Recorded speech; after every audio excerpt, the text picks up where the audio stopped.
नमस्कार दोस्तों, बहुत बहुत स्वागत है आपका मेरे इस ऑफिशियल यूट्यूब चैनल पर। जैसे कि स्क्रीन पर आप देख पा रहे हैं प्रेजेंट इंडेफिनिट टेंस एक्सरसाइज और बेस्ड ऑन एलआईसीएफ मेथड। हाँ दोस्तों, आज हम लोग जो बात करने वाले हैं वो एक्सरसाइज के ऊपर बात करने वाले हैं जिसे हम लेकर आए प्रेजेंट इंडेफिनिट के बेस पर। अगर आपने दोस्तों एलआईसीएफ मेथड को नहीं पढ़ा है तो आप प्लीज़ जाके वो वीडियो देखिए जिनके बारे में हमने एलआईसीएफ मेथड को डिस्क्लोज किया हुआ है। इन वीडियोज़ का लिंक जो है हमने नीचे डिस्क्रिप्शन में दिया हुआ है। तो चलिए दोस्तों, ज़्यादा समय ना लेते हुए हम लोग अपनी वीडियो को शुरू करते हैं और देखते हैं कि ये सेंटेंस किस तरीके से बनते हैं एलआईसीएफ मेथड के बेस पर।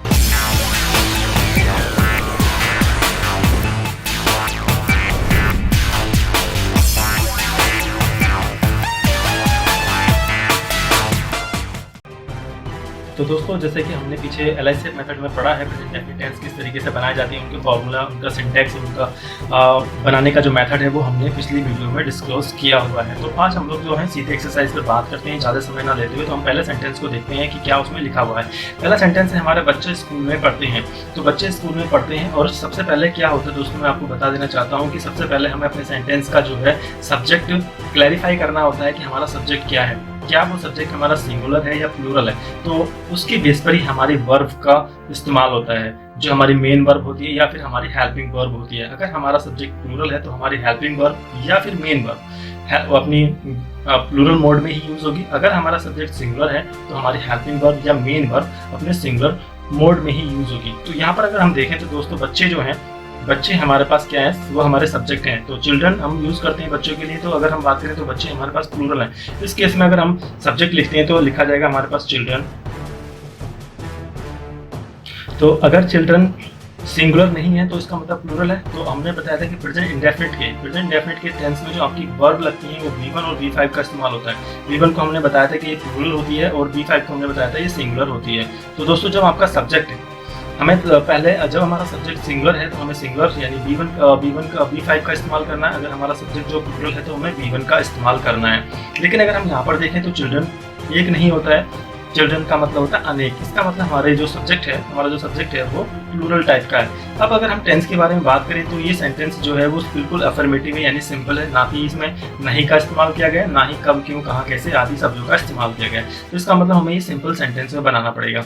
तो सिंपल सेंटेंस का जो फॉर्मूला था, जो सिंटेक्स था, वो मैंने लास्ट वीडियो में डिस्क्लोज किया हुआ है। अगर आपने वो वीडियो नहीं देखी तो प्लीज़ आप जाके देखिए। तो अगर हम चिल्ड्रन का इस्तेमाल करेंगे तो चिल्ड्रन के साथ हमारी जो वर्ब आने वाली है वो आने वाली है V1 टाइप की। तो पढ़ने का क्या होता है, स्टडी। तो children study in the school. यहाँ पर दोस्तों हम स्टडी इस्तेमाल करा है हमने। अगर हम चाहें तो यहाँ पर रीड का इस्तेमाल कर सकते हैं, बट लेकिन रीड और स्टडी का आप समझ लीजिए अंतर क्या होता है। रीड की अगर मैं बात करूँ तो रीड आप समझ पाएंगे कि रीड क्या होता है। रीड के लिए हम लोग जनरली कोई चीज़ रीडिंग करने के लिए पर्पज से इस्तेमाल करते हैं, यानी कोई इन्फॉर्मेशन लेने के पर्पज से इस्तेमाल करते हैं। लेकिन स्टडी की मैं बात करूँ तो स्टडी का मतलब होता है कि आप कंटिन्यूटी में वो काम कर रहे हैं। जैसे स्टडी में बच्चे स्कूल जाते हैं तो लगातार 6-7 घंटे उन्हें वहाँ पर पढ़ना होता है। रीडिंग का मतलब वो नहीं है, रीडिंग का मतलब इन्फॉर्मेशन गेन करना होता है। तो यहाँ पर हमारे लिए जो सुटेबल वर्ड है वो है स्टडी। तो हमने पहला सेंटेंस देख लिया कि children study in the school. अब चलिए चलते हैं हम अपने सेकंड सेंटेंस पे। सेकंड सेंटेंस क्या बोलता है कि मैं हर दिन स्कूल जाता हूँ। अब फिर से वही बात है कि हमें सबसे पहले अपना सब्जेक्ट आइडेंटिफाई करना पड़ेगा सेंटेंस में। हमारा जो सब्जेक्ट है वो है मैं को हम इंग्लिश में लिखते हैं आई, और मैंने आपको बताया था लास्ट वीडियो में आई को हम एज ए प्लूरल ही काउंट करते हैं। तो जब हमारा आई प्लूरल है तो उसके हिसाब से हमारी जो वर्ब है वो भी प्लूरल ही आने वाली दोस्तों।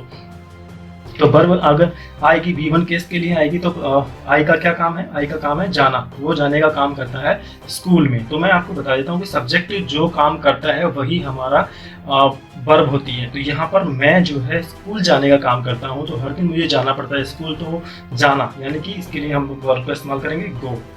आई go to school every day. तो एवरीडे आप समझते हैं, एवरीडे का इस्तेमाल किया गया हर दिन के लिए, यानी प्रत्येक दिन के लिए, हर रोज के लिए। आगे अगर हम सेंटेंस देखें तो हम सेंटेंस में देख पाएंगे, तो सेंटेंस में लिखा हुआ क्या तुम रोज पार्क में जाते हो। जैसे कि हम तीसरे वाले सेंटेंस में देख पा रहे हैं क्या तुम रोज पार्क जाते हो। तो ऐसे सेंटेंस मैंने आपको बताया था, ऐसे सेंटेंस होते हैं वो इंटेरोगेटिव में काउंट होते हैं। तो इंटेरोगेटिव सेंटेंस मैंने आपको बताया था कि इंटेरोगेटिव जो सेंटेंस होते हैं वो दो तरह के होते हैं। एक तो क्या से शुरू होने वाले होते हैं और कुछ जो कब, क्यों, कहाँ, कैसे, ये वाले वर्ड के साथ बनते हैं। तो ये वाले कब, क्यों, कहाँ, कैसे ये सेंटेंस के बीच में ही इस्तेमाल होते हैं, लेकिन क्या वाले जो सेंटेंस के स्टार्ट में इस्तेमाल होते हैं। तो हम देख पा रहे हैं यहाँ पर जो हमारा सेंटेंस लिखा गया है वो लिखा गया है, क्या तुम रोज पार्क में जाते हो। तो क्या से शुरू होने वाला ये सेंटेंस है। तो ऐसे वाले सेंटेंस में हमने बताया था कि इसका स्ट्रक्चर क्या होता है कि जो आपकी हेल्पिंग वर्ब होती है। हाँ दोस्तों, हेल्पिंग वर्ब की बात करें तो हमारे प्रेजेंट इंडेफिनिट केस में जो हेल्पिंग वर्ब लगती है वो या तो डू का इस्तेमाल होता है या डज का इस्तेमाल होता है। जैसे कि आप जानते हैं डू या डज में डू जो होता है वो आपका V1 यानी प्लूरल कैटेगरी का हेल्पिंग वर्ब है, और डज जो है आपका वो सिंगुलर कैटेगरी का हेल्पिंग वर्ब है। तो यहाँ पर हमारा इंटरोगेटिव सेंटेंस है। इंटरोगेटिव सेंटेंस में हमारी हेल्पिंग वर्ब सबसे पहले इस्तेमाल हो जाती है। तो हमारा सब्जेक्ट है यहाँ पर यू, तो यू हमारा सब्जेक्ट है, लेकिन यू के हिसाब से जो उसके अकॉर्डिंग अगर हम देखें तो उसकी जो हेल्पिंग वर्ब होगी वो होगी प्लूरल टाइप की। तो हम यहाँ पर डू का इस्तेमाल करने वाले हैं, डू यू। अब हमारे पास यहाँ पर आ गया, अब हमें मेन वर्ब चाहिए। मेन वर्ब क्या है, जाना। कहाँ जाना, पार्क में जाने का काम कर रहा है कौन, तुम। तो इसके जाने के लिए हम लोग यूज करेंगे गो। तो do you go to the park. और आगे क्या है, एवरीडे। ठीक है दोस्तों, आगे अगर हम अगले सेंटेंस की बात करें तो अगले सेंटेंस हमारे पास लिखा गया है कि तुम हमारे क्या लगते हो। तो यहाँ पर देखें फिर से हमें क्या क्या इस्तेमाल मिला है। फिर से ये हमारा WH फैमिली का सेंटेंस है, यानी कि ये इंटरोगेटिव सेंटेंस है। अब इंटरोगेटिव सेंटेंस ये दूसरे तरह का है, जो अभी हमने बताया था कि ये दो तरह के होते हैं, क्या से स्टार्ट होने वाले या फिर कब, क्यों, कहाँ, कैसे सेंटेंस के बीच में स्टार्ट होने वाले। तो अब क्या, जब हमारे सेंटेंस के बीच में आया है तो अब हमें ये इसके अकॉर्डिंग बनाना पड़ेगा। तो सबसे पहले जब ये ऐसे वर्ड जो WH फैमिली के होते हैं उनको हम सेंटेंस के बाहर निकाल के बनाते हैं। जैसे कि आप स्क्रीन पर देख पा रहे हैं, तो क्या के लिए हमने सबसे पहले वर्ड का इस्तेमाल किया है, उसके बाद हमने अपनी हेल्पिंग वर्ब इस्तेमाल करी है डू, जो कि प्लूरल कैटेगरी की है और ये अकॉर्डिंग यू के अकॉर्डिंग ही लगी है। उसके बाद थिंक ऑफ अस। लेकिन इस सेंटेंस को अगर देखें तो दोस्तों यहाँ पर कुछ अलग लिखा गया, तुम हमारे क्या लगते हो। तो अब यहाँ पर लगना देखिए, लगना का मतलब क्या है कि यहाँ पर लगना है कि आप हमारे रिश्ते में क्या है, यानी कि आपका और हमारा क्या रिश्ता है, क्या हम आपस में एक दूसरे के लिए क्या फील करते हैं। तो इसीलिए यहाँ पर हमने थिंक का इस्तेमाल किया है। अगर आप इसे दूसरे तरीके से बनाना चाहते हैं तो आप यहाँ पर बिलोंग लिख सकते हैं। What do you okay belong, sorry BELONG belong to us. तो आप दूसरा सेंटेंस इस तरीके से बना सकते हैं। तो पहला what do you think of us, दूसरा बना सकते हैं आप what do you belong to us. तो ये दोनों तरह से सेंटेंस बन सकता है। आगे अगर हम देखें तो अगला सेंटेंस हमारे पास है, मैं जूम ऐप पर रोज मीटिंग लेता हूँ। तो मैं जूम ऐप पर रोज मीटिंग एक्सेप्ट करता हूँ, मैं मीटिंग लेता हूँ। तो हम इस सेंटेंस को देख लेते हैं किस तरीके से बनने वाला है। तो अगर मैं यहाँ पर बात करूँ तो लेने के लिए, तो यहाँ पर लेने का मतलब है कि मैं अपनी कोई क्लास पढ़ा रहा हूँ या फिर मैं डिलीवर कर रहा हूँ अपना कोई लेक्चर। तो यहाँ पर हम लोग इसका लिए मेन वर्ब यूज करने वाले हैं टेक।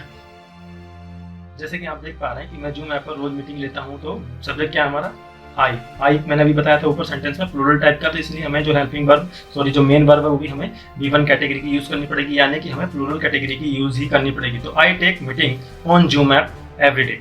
ठीक है, तो अगला जो सेंटेंस है, हम खाना कब खाते हैं। फिर से ये मैंने भी बताया था अभी, ये फिर से WH फैमिली का यानी कि इंटरोगेटिव सेंटेंस है। कब के लिए हम लोग क्या यूज करते हैं, व्हेन। तो हम लोग इसे व्हेन से बनाने वाले हैं, व्हेन। उसके बाद हमारा सब्जेक्ट क्या है, वी। तो अब अगर हम देखें हमारा सब्जेक्ट क्या है, प्लूरल टाइप का है, तो हमें जो हेल्पिंग वर्ब है वो हमें प्लूरल टाइप की यूज करनी पड़ेगी, यानी डू का इस्तेमाल करना पड़ेगा। सब्जेक्ट हमारे पास क्या है, वी है। अब अगर हम देखें मेन वर्ब क्या है, खाने का काम कर रहे हैं हम लोग। तो व्हेन डू वी ईट। तो ईट हम सबको जानता है कि ईट जो है वो खाने के लिए यूज होता है, ईट द फूड। ठीक है दोस्तों, आगे अगला जो सेंटेंस है, मैं कभी अपने वचन से नहीं मुकरता नहीं, मैं कभी अपने वचन से मुकरता नहीं हूँ। तो इस सेंटेंस को अगर हम देखें तो इस सेंटेंस को हम समझ पाएंगे ये किस तरीके से लिखा गया है। तो सेंटेंस कह रहा है कि मैं कभी अपने वचन से मुकरता नहीं, यानी कि मैं कभी भी अपने स्टेटमेंट से नहीं पलटता हूँ, झूठ नहीं बोलता हूँ। तो जैसे कि हम सेंटेंस में देख पा रहे हैं, मैं कभी अपने वचन से मुकरता नहीं हूँ। तो हमारा सब्जेक्ट क्या है, आई है, और ये नकारात्मक सेंटेंस है यानी निगेटिव सेंटेंस है। तो निगेटिव सेंटेंस के लिए हमें क्या यूज करना पड़ेगा, नॉट का यूज करना पड़ेगा। लेकिन हमारा सब्जेक्ट क्या है, वो प्लूरल टाइप का, इसलिए हमने हेल्पिंग वर्ब को प्लूरल कैटेगरी में यूज किया, यानी कि डू का इस्तेमाल किया, फिर हमने नॉट का इस्तेमाल किया, फिर हमने अपनी V1 कैटेगरी की यानी प्लूरल कैटेगरी की हमने अपनी मेन वर्ब को इस्तेमाल किया है, गो। तो I do not go back on my words. वचन मतलब कथन, यानी कि मेरे जो शब्द हैं उन्हें हम वर्ड्स कह रहे हैं, यानी मैं अपनी कही बात से कभी पीछे नहीं हटता हूँ। सेंटेंस ये कहना चाह रहा। अगला जो सेंटेंस है वो देखते हैं दोस्तों, ज्यादा समय नहीं लेते हुए। वो कह रहे हैं कुछ सीखने में समय लगता है, यानी कुछ अगर आप सीखना चाहते हैं तो उसमें समय लगता है। तो हमारा जो सब्जेक्ट इसमें देखें तो इसमें सब्जेक्ट हमारा है ही नहीं कोई एग्जैक्ट। तो अब अगर ऐसे सेंटेंस में जो हमारा सब्जेक्ट क्लैरिफाई नहीं होता है तो हमें अपने सब्जेक्ट और रेफरेंस का इस्तेमाल करना पड़ता है। तो यहाँ पर सब्जेक्ट और रेफरेंस को हमने यूज़ किया इट के रूप में। तो इट अगर यहाँ पर आ गया तो कुछ सीखने में समय लग रहा है, यानी कोई भी चीज़ समय ले रही है, तो यानी कि इकलौती है यानी सिंगुलर है, तो इस केस में हमने अपनी सिंगुलर वर्ब को यूज़ किया, यानी जो कि B5 कैटेगरी की है। तो it takes time to learn anything. अगला जो सेंटेंस है उस सेंटेंस को हम देख लेते हैं कि बुद्धि उम्र के साथ साथ आती है। तो हर कोई जानता है कि जैसे जैसे हम बड़े होते चले जाते हैं वैसे वैसे हमें बुद्धि मिलती चली जाती है और हमें समझ आने लगती है।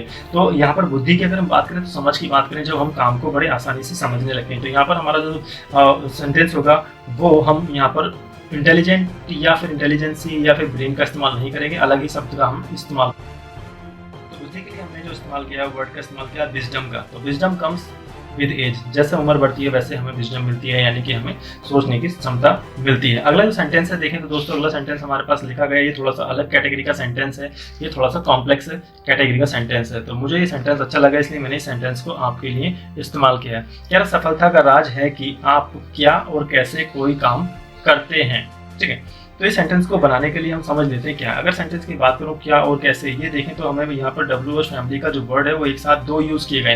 लेकिन दोस्तों मैं ये बता दूँ, ये एक स्टेटमेंट के जैसे ही इस्तेमाल किया गया है, ये स्टेटमेंट के जैसे इस्तेमाल किया गया, तो हम इसमें इन सब को एज ए WH फैमिली का वर्ड ना लेके हम इसे जनरल वर्ड्स के रूप में ही इसे इस्तेमाल करेंगे। इसे हम अभी मैं इसको बना लेता हूँ, उसके बाद डिस्कस करते हैं इसमें।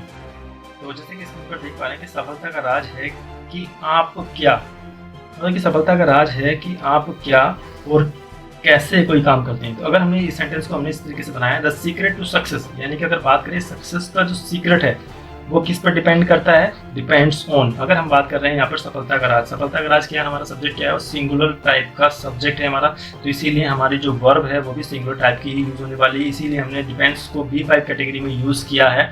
तो दोस्तों हमारा जो सब्जेक्ट का सेंटेंस है, सॉरी जो सेंटेंस का सब्जेक्ट है वो the secret to success depends on. अब देखें तो व्हाट एंड हाउ का जो हमने इस्तेमाल किया है वो एज ए स्टेटमेंट की तरह ही यूसेज हमने इस्तेमाल किया है, लेकिन हमने इसे ये क्वेश्चन मार्क या फिर इंटरोगेटिव वर्ड की तरह हमने इसे इस्तेमाल नहीं किया है दोस्तों, क्योंकि अगर हम इसे इस तरीके से यूज़ करेंगे तो सेंटेंस कुछ और ही तरीके से बन जाएगा। वो भी मैं अभी आपको दिखाता हूँ किस तरीके से बनता है। तो what and how you do something, तो ये एक सिंपल सरल तरीका है जिसे हमने प्रेजेंट डेफिनिट टेंस में ही बनाया है। अगर हम इसे किसी और तरीके से बनाते हैं तो देखते हैं वो किस तरीके से बनता है। अब अगर हम इसे दूसरे तरीके से देखें तो वो बनता है कि अब यहाँ पर सफलता का राज है कि आप क्या और कोई कैसे काम करते हैं। तो यहाँ पर अगर हम बात करें तो हमें यहाँ पर जो एग्जैक्टली चीज़ है वो हमें पता नहीं, तो हमें सब्जेक्ट और रेफरेंस का कुछ इस्तेमाल करना पड़ेगा। तो हम यहाँ पर बनाएंगे what it takes to success. तो what it takes to success, success के लिए क्या, सक्सेस के लिए क्या चाहिए, सक्सेस के लिए क्या चाहिए। ठीक है, उसके बाद जो डिपेंड्स, यानी डिपेंड्स ऑन आगे बात करें तो अब आगे depends on what depends on how you do something. तो इसे हम जो है दूसरी तरीके से इस तरीके से बना पाएंगे। तो दोस्तों उम्मीद है कि आपको ये समझ में आया होगा कि the what it takes to success depends on how you do something. तो इस सेंटेंस को बनाने के लिए दो तरीके मैंने आपको बताए हैं। एक ही हमारा जो सिंपल तरीका था जिसे हमने प्रेजेंट डेफिनिट टेंस के केस में बनाया है, ये भी प्रेजेंट डेफिनिट के केस में ही बना है। व्हाट इट टेक्स यहाँ पर हमने B5 का इस्तेमाल किया है और यहाँ पर इट जो है हमने सब्जेक्ट और रेफरेंस की तरह से इसे यूज करके सेंटेंस को बनाया है। तो उम्मीद है दोस्तों ये सेंटेंस आपको समझ में आ गए होंगे और सेंटेंस में आपके लिए लेकर आया हूँ प्रैक्टिस के लिए। आप इन सेंटेंसेस का प्रैक्टिस कीजिए, बनाइए। अगर इसमें कोई आपको डाउट आता है या कोई प्रॉब्लम आती है तो आप कमेंट करके मुझे बताइए। और अगर आप चाहते हैं कि इसी के जैसे सेंटेंसेस आगे और पढ़ना चाहते हैं और इसके बारे में और ज़्यादा डिटेल से पढ़ना चाहते हैं तो आप मेरे ब्लॉग को विजिट कीजिए, जिसका लिंक मैंने डिस्क्रिप्शन में नीचे दिया हुआ है। ऐसे ही बहुत सारे हिंदी के जो सेंटेंसेस हैं ये प्रैक्टिस करने के लिए आप अगर स्कूल में अपने प्रैक्टिस करना चाहते हैं या फिर और हम स्पोकन का प्रैक्टिस करना चाहते हैं तो उसके लिए हमने अपने ब्लॉग में बहुत सारी चीज़ें अपलोड की हुई हैं, तो आप वहां से जाके भी पढ़ सकते हैं। तो बहुत बहुत धन्यवाद दोस्तों मेरे वीडियो के अंत तक बने रहने के लिए, और उम्मीद है कि ये सेशन आपको पसंद आया होगा, ये वीडियो आपको पसंद आया होगा। अगर पसंद आया तो आप मुझे लाइक, सब्सक्राइब और शेयर ज़रूर कर दीजिए। Thank you very much.